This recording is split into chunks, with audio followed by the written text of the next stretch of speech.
Oromoo ganee dabreef hin agarre ka salphatee malee. Sodaattanii, sossobamtanii, doorsifamtanii akka miidiyaatti dhugaa Oromoon jallisinaa. Kijiba Ormaa waliin tuulinaa. Dhugaa osoo agartanii ijaan cufatinaa. Dhugaa Oromoo gara cabxeen hayatu dubbadha.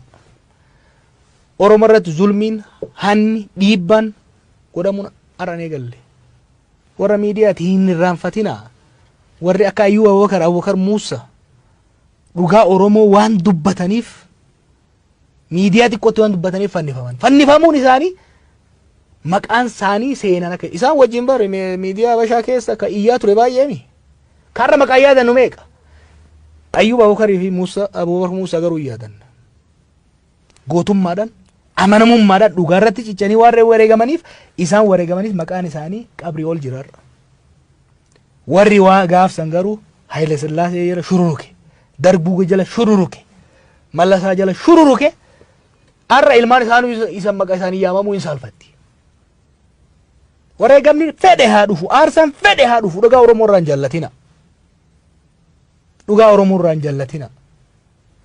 Eebbisaa addunyaa dhugaa Oromoo waan dubbateef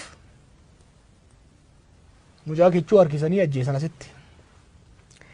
Haga har'a walli isaan hundi isaan dhaadata Oromoon hundi isaan dhaadata. Warra Haile Sillaasee faarsaa oole, Dargii faarsaa oole, lola isaatitti bubbee afuufaa ture, warri Mallasaa jala fiigee deemaa ture, ol je'ee uummata laaluu hin danda'u. Kanaaf waan lubbuun jalaan baatu gubbaan malee ama dhibban jiraanu guddatu ama 50.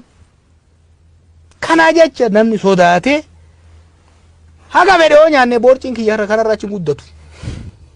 Barni wanni dhufu hin jiru.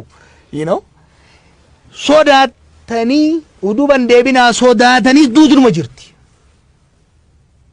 Hin bitaminaa bitamtanis homa.